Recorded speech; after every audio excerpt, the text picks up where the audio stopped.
नमस्कार। यदि आपको गणित में कहीं भी कोई परेशानी है तो आपकी उन परेशानियों को दूर करने की जिम्मेदारी हम लेते हैं।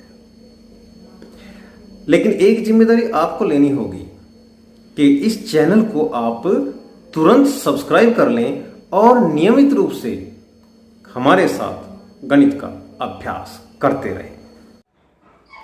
कक्षा 7 के बच्चे परिमेय संख्याएं पढ़ रहे हैं, तो आज हम लेंगे समतुल्य परिमेय संख्याएं क्या होती हैं। आप इस चित्र को देखिए, इसमें कुल मिलाकर कितने खाने बने हुए हैं? 14 खाने हैं। कितने खाने हैं? 14 खाने हैं। इन 14 खानों का जो लाल रंग से रंगा हुआ भाग है वह कितना है? ये होगा इसका 1/14वां भाग। 1/14वां भाग, ठीक है।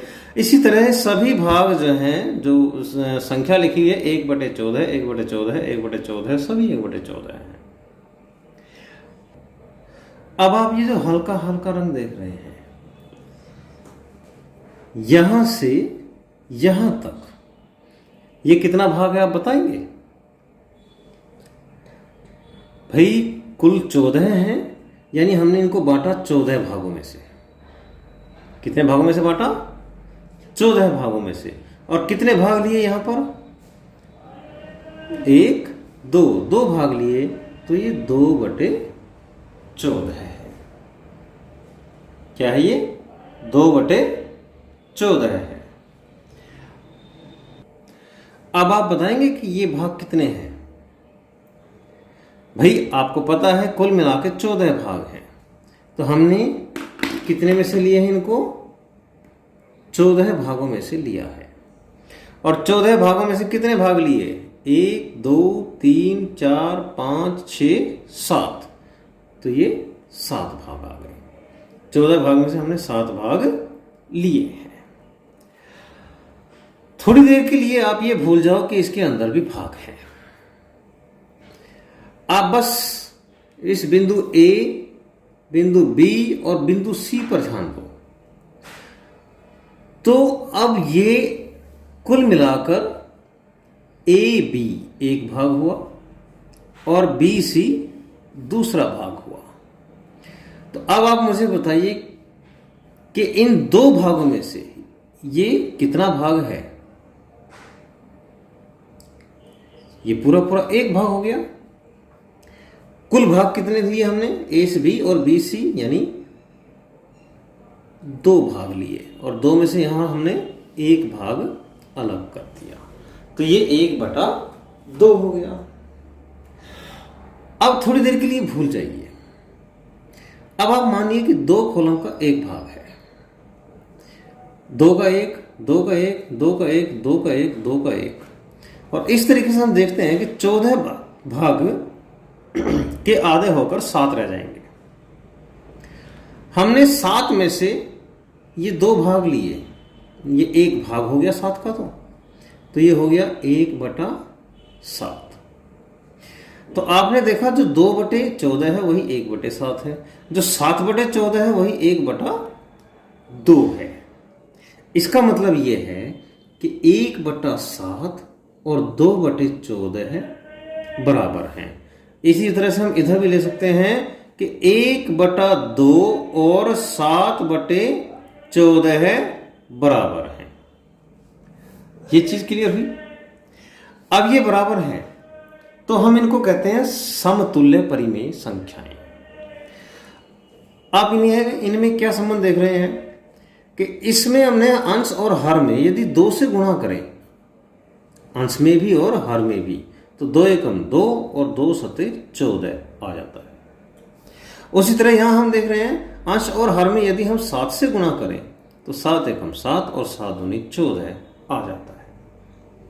इसका मतलब किसी भी एक पूर्णांक से अंश और हर में भाग करने पर समतुल्य परिमेय संख्या आती है जो के मान में बराबर होती है।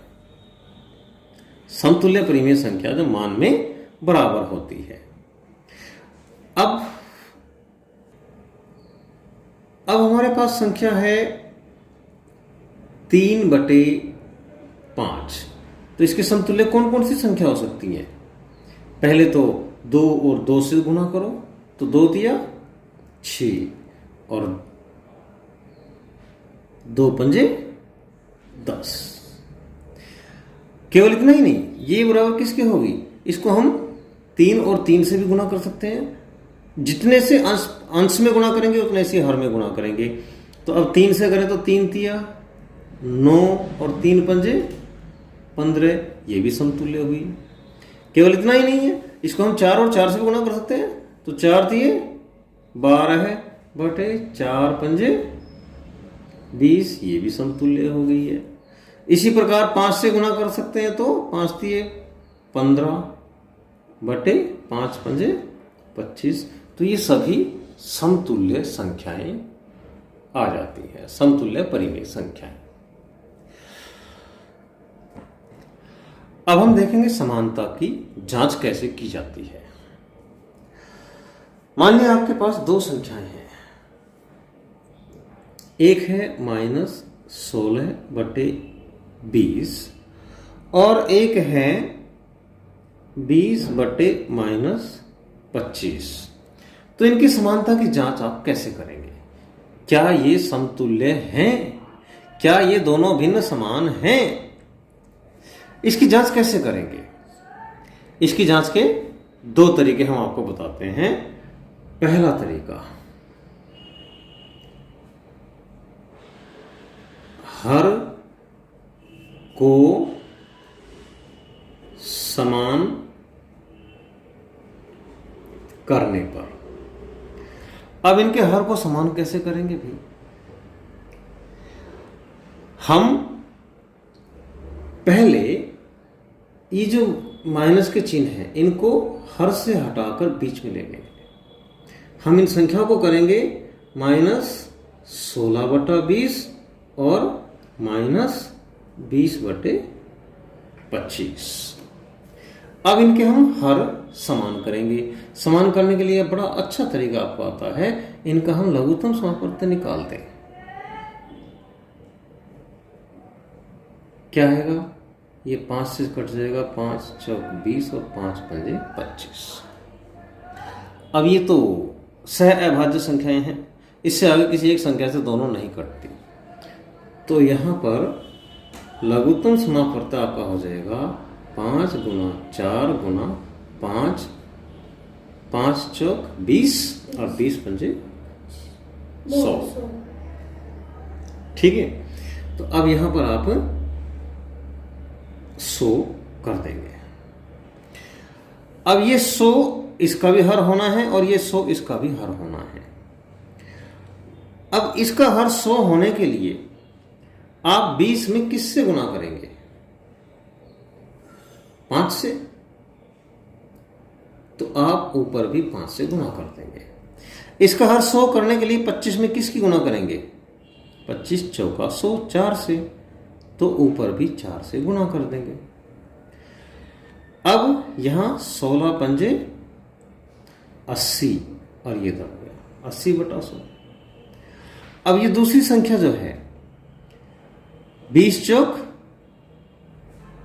80/25 चौका 100 और ये माइनस यहां पर है। तो आप क्या देखते हैं कि ये संख्याएं समान हैं, इसका मतलब ये भी समान है। तो इस तरीके से हम समानता की जांच कर सकते हैं। एक और बहुत आसान सा तरीका आपको बताता हूं, आप समानता की जांच कैसे करेंगे। तो दूसरा तरीका है आर पार गुणा करने पर। अब आर पार गुणा करने पर हम कैसे पता लगाते हैं? मान लिया ये ए है, इसका बटा बी है, और ये सी है, इसका बटा डी है, जहां ए बी सी डी कोई भी पूर्णांक हो सकते हैं। और हमें पता लगाना है कि ये बराबर है या नहीं है। तो इसके लिए हम आर पार गुणा करेंगे। किसकी? इस ए की डी से गुणा करेंगे और बी की सी से गुणा कर देंगे। A गुणा D और B गुणा C। अगर यह गुणनफल समान आता है तो इसका मतलब ये जो भिन्न है ये समान है, और अगर ये गुणनफल समान नहीं आता है तो इसका मतलब ये है कि AD और BC समान नहीं है। एक उदाहरण करके देखते हैं। हम यहां दो परिमेय संख्याएं लेते हैं और देखते हैं वो समान है या नहीं है। तो हमने यहां संख्या ली 1/2 और -4/-8। हम देखेंगे ये बराबर है या नहीं है, तो हम इनकी आर पार गुणा कर देंगे, यानी 1 की गुणा 8 के साथ करेंगे, 2 की -4 से करेंगे, तो ये हो गया 1 गुणा -8 और इधर हो जाएगा 2 गुणा -4।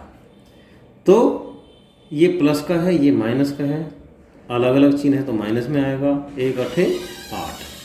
ये प्लस है, ये माइनस है, अलग अलग चिन्ह है तो माइनस में आएगा, 2 चौके 8। क्या देख रहे हो, समान आया है। यदि ये बराबर है तो ये भी बराबर है, और यदि ये बराबर है तो ये भी बराबर है। अर्थ है हम लिख देंगे, अतः 1/2 बराबर है -4/-8। तो इस तरीके से हम समानता की जांच कर लेते हैं। तो अब हम आपको कुछ अभ्यास प्रश्न दे रहे हैं जिसमें आपको देखना है कि दो परिमेय संख्याएं समान हैं या असमान हैं। अगर समान है तो आप बराबर का चिन्ह लगा देंगे, अगर समान नहीं है तो आप जो चिन्ह लगाएंगे वह कुछ इस तरह से होगा। पहले आप इसको बराबर कर देंगे और फिर इसमें ऐसे एक तिरछी रेखा खींच देंगे, यानी वो बराबर नहीं है। ठीक है, अब ऐसा करने के लिए हम आपको प्रश्न दे रहे हैं, आप नोट करें और उनको हल करने का प्रयास करें। तो ये 2 प्रश्न आपको सरल करने हैं। उसके बाद अगली वीडियो में हम परिमेय संख्याओं का क्रमायोजन देखेंगे।